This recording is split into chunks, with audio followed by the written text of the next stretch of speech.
"You're not confident enough to be married to an independent woman." Those were my wife's exact words 3 nights ago. And you know what? She was absolutely right. I'm Mark, 40, IT systems director for a healthcare company pulling in about 125K. I need to rethink what marriage even means.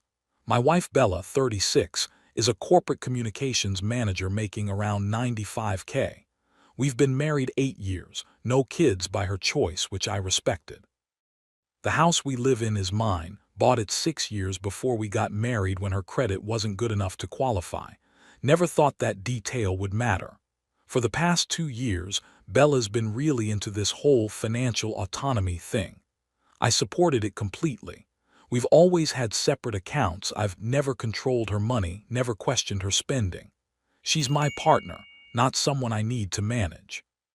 But lately, the conversation's shifted from partnership to something else entirely. Marriage is an outdated institution. Successful women threaten insecure men. She'd send me articles about female financial independence at least twice a week. I thought she was just finding her voice, getting more confident in her career. I was proud of her, supported her when she wanted to take that weekend seminar on executive presence. When she started spending more time at networking events and less time at home, I figured it was career building. I'm in it. I get that sometimes you have to put in the hours. Looking back, there were signs. She stopped asking about my day, stopped sharing much about hers. We used to cook dinner together most nights, talk about everything. That gradually became her eating out with colleagues while I grabbed something on my own. I told myself it was normal, people grow.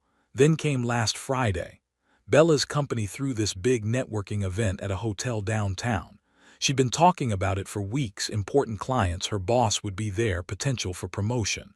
She asked me to come as her plus one. Of course I went. I wanted to support her. Everything seemed fine at first. She introduced me to her colleagues, we made small talk, the usual corporate party stuff. I was standing near the bar getting us drinks when I heard her voice carrying from a group about 15 feet away. She was talking to 3 coworkers, didn't realize I was in earshot. "Some men just can't handle women who don't need them," she said, laughing. The group laughed with her. One of them glanced my direction. Bella kept going anyways. "They want you to be grateful, you know, like your success is somehow their gift to you." I stood there holding 2 glasses of wine, watching my wife perform for her audience. She never looked my way. I set the drinks down and left the event. Texted her I wasn't feeling well, took an Uber home. She got back around midnight, half drunk and annoyed that I'd embarrassed her by leaving early. I tried to explain what I heard. She waved it off. "You're being oversensitive. It wasn't even about you." The next morning I brought it up again. Calmly. Said that publicly mocking your spouse, even indirectly, crosses a line. That's when she hit me with it. "This is exactly what I'm talking about, Mark.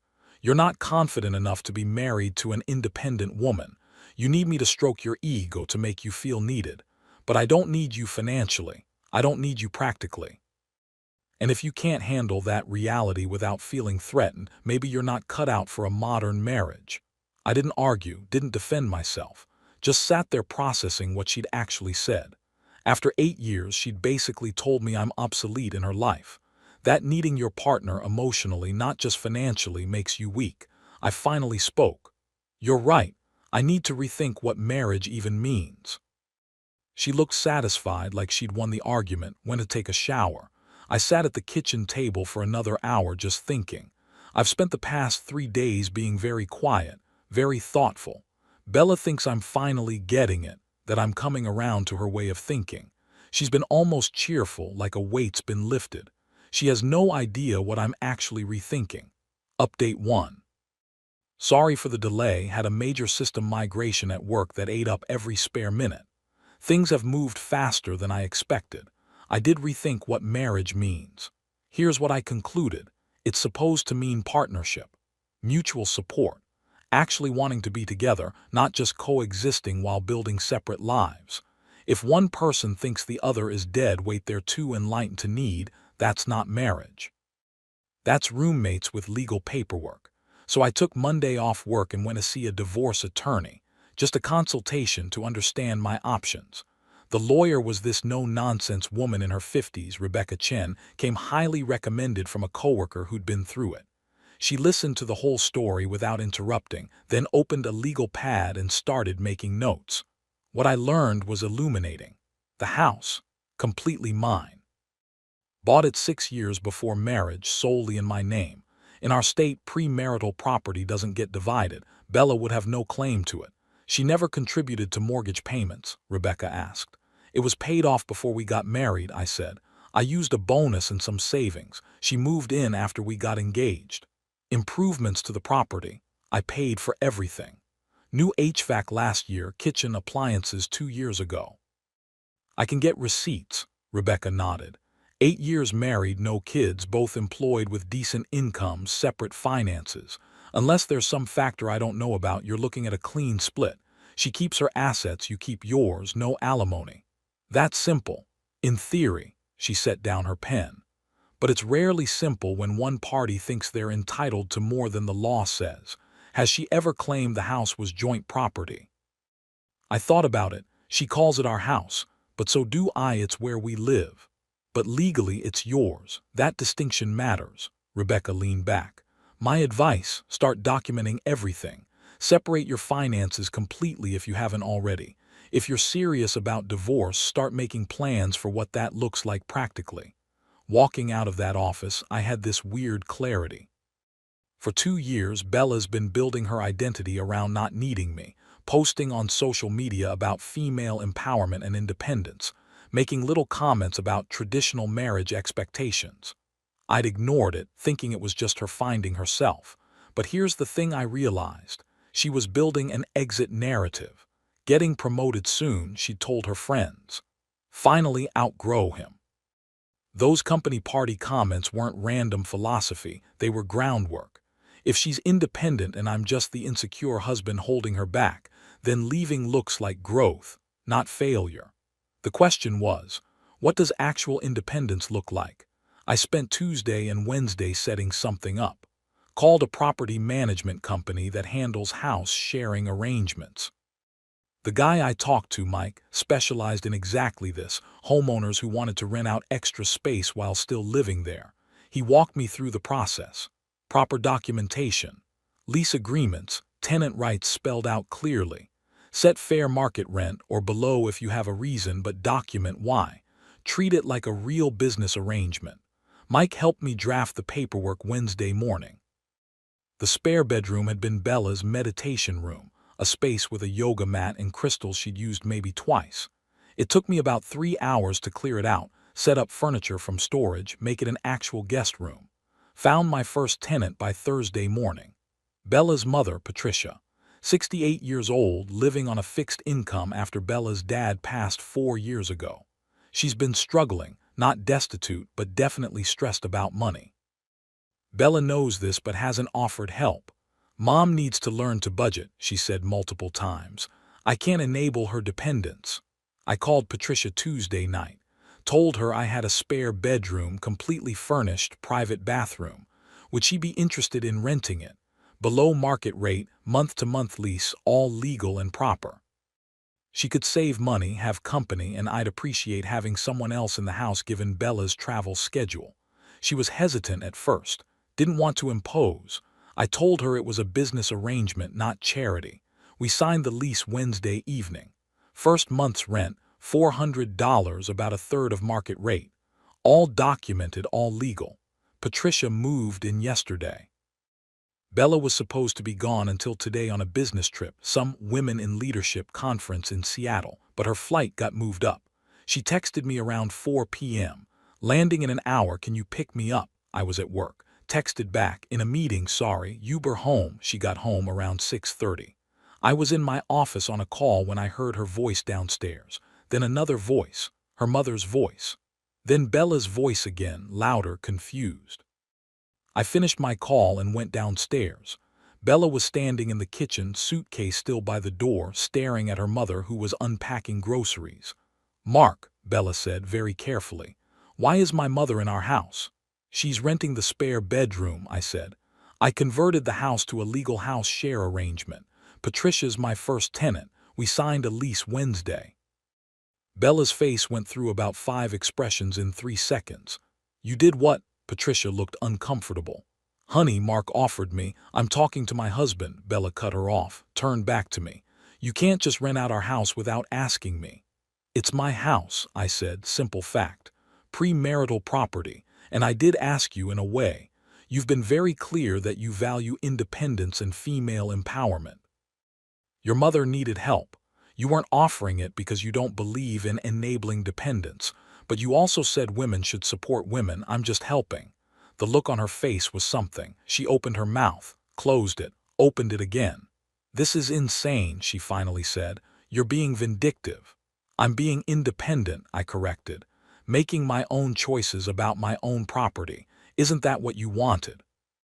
For both of us to be self-sufficient, she grabbed her phone and went upstairs. I could hear her pacing in our bedroom, then her voice getting louder, calling someone, probably one of her empowered woman friends. Patricia pulled me aside. Mark, I don't want to cause problems in your marriage. You're not, I told her. The problems were already there.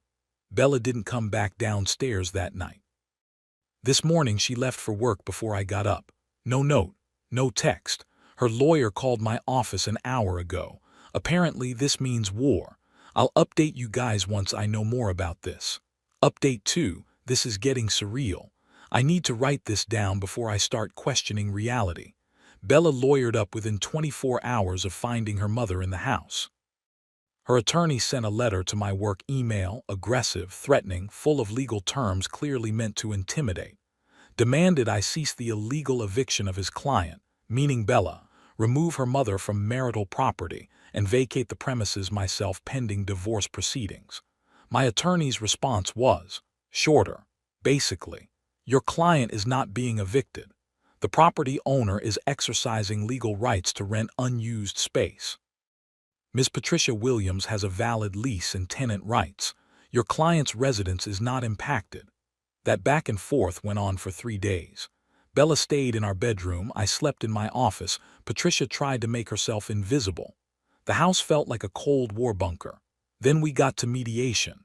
Court-ordered, fast-tracked because Bella's lawyer was pushing hard. We sat in a conference room yesterday, me, Bella, both lawyers, a mediator. Bella looked like she'd aged 5 years in 2 weeks. Full business outfit, hair done, makeup perfect, her armor. She wouldn't make eye contact. The mediator opened with the standard speech about reaching agreement, not assigning blame. Her lawyer went aggressive. Went through a presentation about how I was manipulating marital assets and creating a hostile living environment. Claimed I was forcing Bella out of her own home. Brought up that Bella had lived there 8 years, contributed to household expenses, had every right to consider it her home regardless of the deed. She built a life in that house, the lawyer said. My client has been emotionally devastated by Mr. Harrison's calculated actions. I kept my face neutral. Let him talk. My lawyer just smiled. Set down 3 folders. Folder 1. House deed and documentation showing sole ownership, purchased 2018, 6 years before marriage. Appraisal from that time. Mortgage in my name alone, paid off in 2022, also before marriage. 0 marital property claim. Folder 2. Patricia's lease agreement. Fully legal, below market rent explained as family courtesy, tenant rights clearly established. Property manager's statement confirming everything meets local ordinances. Folder 3, this one was interesting. My lawyer pulled out printed emails. Your client has been quite active in correspondence with friends, he said. Read from one dated 6 months ago. Once I get this promotion, I'll finally outgrow him. Worst case, I walk away with half. Bella went pale. Her lawyer looked at her sharply. There are several others, my lawyer continued, discussing marital assets she believed she'd receive in divorce. Referring to her husband as financially useful until I don't need him, planning to leave once her career advancement made it viable. The mediator asked where these came from. Discovery, my lawyer explained. Bella's company email, which she'd used for personal correspondence, technically accessible in divorce proceedings when one party claims marital misconduct. Bella's lawyer called a recess, pulled her into the hallway. I could hear raised voices through the door. When they came back, Bella looked like she'd been crying. My client may have been, frustrated in private communications, her lawyer said carefully. That doesn't change the fact that Mr. Harrison is creating an untenable living situation. My lawyer opened folder 4. I hadn't known there was a folder 4. Credit card statements. For cards I didn't know Bella had. She'd opened 3 new ones in the past year, all in her name only. Total balances, just over $40,000. Female empowerment retreats in Sedona, my lawyer read. Leadership coaching sessions at $500 per hour. A wealth consciousness intensive weekend in Napa Valley, $3,200. Multiple charges to something called Phoenix Rising Women's Collective. He looked at Bella's lawyer. Your client has been spending significantly on what appears to be personal development seminars while telling her husband their career networking events. She's also been building debt he knew nothing about. The mediator asked Bella directly, "Is this accurate?" Bella's voice was barely audible. "Those were investments in myself." $40,000 in debt, the mediator repeated. For seminars. "It's called personal growth," Bella said, louder now. "Not that my husband would understand. He's threatened by successful women, by women who want more than Ms. Harrison," the mediator interrupted. "Your husband isn't on trial here. We're trying to determine asset division." That shut her up. Bella's lawyer spent the next hour trying to salvage something. Maybe Bella contributed to house improvements. "No, I had receipts showing I paid for the new HVAC last year. Maybe she deserved compensation for emotional labor." The mediator actually laughed at that one. By 4 p.m., Bella's lawyer was recommending settlement. No house claim. No alimony, she makes too much and we've been married under 10 years. She'd get her personal property, her car in her name, her retirement accounts separate from mine. I'd keep the house, my retirement, my car. We'd each handle our own debts. "What about my mother?" Bella asked suddenly. Her lawyer looked confused. "What about her? She can't stay in that house. It's humiliating." "Your mother is a legal tenant," my lawyer said. "She has rights. She can stay as long as she wants." Bella stared at me across the table. "You did this on purpose, to humiliate me." "I gave your mother a safe, affordable place to live," I said. "Something her own daughter refused to do. If that humiliates you, maybe ask yourself why." "We're signing final papers next week." Bella moved out yesterday, went to stay with one of her empowerment group friends, left most of her stuff, said she'd get it later. Patricia made dinner last night. First real meal I've had in weeks. We didn't talk about Bella much. Mostly just sat there eating pot roast, both of us processing this weird situation we're in. "I don't understand what happened to her," Patricia said finally. "She wasn't always like this." "I know," I said, and I meant it. The woman I married 8 years ago wouldn't have said those things at that party, wouldn't have written those emails. Somewhere along the way, she got convinced that independence meant not needing anyone for anything, and that needing people made you weak. The mediation resumes next week for final details. Bella's lawyer is pushing for a fast resolution. I think she wants this over with before more of Bella's financial decisions come to light. Phoenix Rising Women's Collective. I looked them up. It's an MLM scheme wrapped in empowerment language. They sell investment opportunities and business coaching to professional women. Bella's been to 4 of their retreats in 6 months. She wanted independence. What she got was a predatory organization that saw her insecurity and sold it back to her at $500 per hour. Final update. It's done. Signed the papers Thursday morning. Marriage officially over as of next week when the judge signs off. But something happened yesterday I need to tell you about. Bella showed up at the house around noon. No warning, just knocked on the door while I was working from home. Patricia was out at her book club. First time I'd seen Bella since mediation. She looked terrible. Not physically, she was dressed like always, hair done, makeup on, but something in her eyes, exhausted, defeated. "Can we talk?" she asked. I almost said no. But something in her voice stopped me. I let her in. We sat in the living room where we used to watch TV together, felt like visiting a museum of our life. "I got fired," she said. "I wasn't expecting that." "What happened?" "The empowerment group." She laughed, but there was no humor in it. "Phoenix Rising. Turns out when you spend half your work time in mindset coaching sessions and the other half recruiting coworkers, HR notices. They called it creating a hostile work environment and conducting unauthorized business on company time. Jesus, Bella, there's more. She pulled out her phone, showed me text messages from women in her Phoenix Rising group. The gist: now that she was unemployed and couldn't recruit or pay for more intensives, they decided she wasn't aligned with the collective's energy anymore. Blocked from the group chat. The woman she'd called her soul sister for a year wouldn't return her calls. I gave them $25,000, she whispered, over 18 months for retreats coaching their investment opportunities. There's nothing. No certification, no business plan, no network. It's all gone, and I have nothing to show for it except credit card debt and no job. I didn't know what to say. Part of me wanted to feel vindicated. The bigger part just felt sad. I'm not here for money, she said quickly. I know we're done. I know I destroyed this. I needed you to know that you were right about all of it. They sold me this story that needing anyone made me weak. That partnership was oppression. That the only way to be strong was to be completely self-sufficient. It was manipulation, I said. They found something you were worried about and convinced you it was a crisis.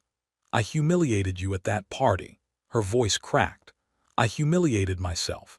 I spent 2 years pushing away the only person who actually gave a shit about me, and for what? So I could prove to a bunch of con artists that I was empowered enough to give them my money. She started crying. Real crying, not the angry tears from mediation. I got her tissues, made coffee. We sat there for an hour while she talked about how the group targeted her after she posted about a promotion on LinkedIn, how they love-bombed her, made her feel seen and special, how they slowly isolated her from anyone who questioned their methods, including me. Textbook cult tactics, I said. I know that now. She wiped her eyes. But knowing doesn't fix what I broke. We sat in silence for a while. Your mom's doing really well here, I said eventually. She's got a whole routine now. Book club Tuesdays, volunteers at the library Thursdays, made friends with the neighbor 2 doors down. Last week she baked cookies for half the street. Bella smiled, sad. She always was better at actual community than I ever was. All my women supporting women talk, and I couldn't even help my own mother. She's welcome to stay as long as she wants, I said. Just so you know, this wasn't about punishing you through her. I know, she stood up. I should go. I'm staying with my cousin while I figure out the job situation. I'll get the rest of my stuff next week if that's okay. Of course. She got to the door, then turned back. For what it's worth, you were confident enough to be married to an independent woman. I was just too insecure to be one.